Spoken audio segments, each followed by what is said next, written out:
My Thailand bracelet's gone. And so this is the first time I rode out to find the coast on my own on the 125. I found the beach, but left something behind. And back to the ride from Daejeon. On a 125 riding with the 600 and 800 cc's, you learn patience. They wait at the junctions for you. On the straights, they disappear. And that's when it gets quiet. No chatter, no taillights. Just you, the engine, and the road. And this is how I discovered the reward of this experience. Riding roads I'll never forget.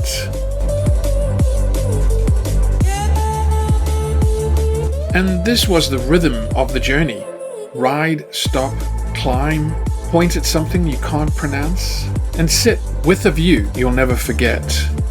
This wasn't about speed anymore, it was about moments.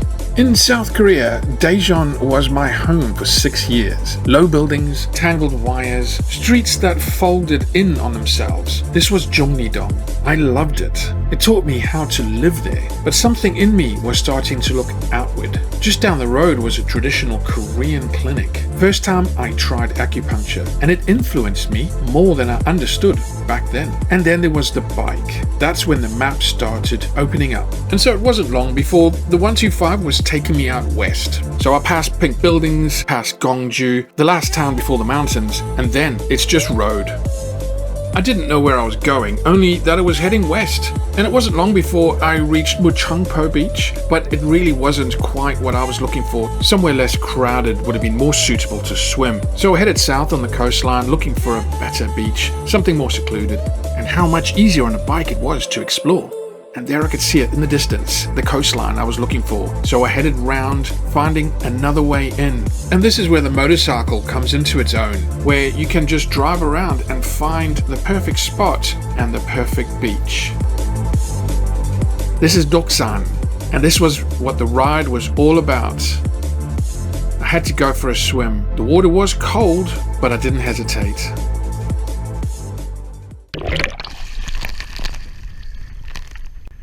Pay attention to the bracelet on my left wrist. Beautiful. Here you can see it again, and it's a very special bracelet to me at the time. I picked it up while traveling in Thailand, but in this moment here, it's gone.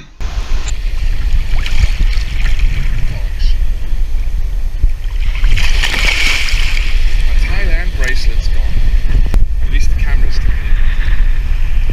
Beach all to myself. Lost my fucking bracelet though. Shit. And so I discovered the first beach with an offering to the ocean spirits, but there was a feeling of accomplishment as I headed home that evening. And then it was back to Jungni-dong, back to my hammock on the rooftop. And after that ride, the rooftop felt different. Coffee in the mornings, a beer in the heat, and I kept thinking, what if I could take this little sanctuary to the coast? But first, the winter. Constructing their apartment. So today I have the flu. I'm staying at home in my bed because I'm really sick. And downstairs they are working on the new flats. And there's nowhere else for me to go unless I went back into school to do some work.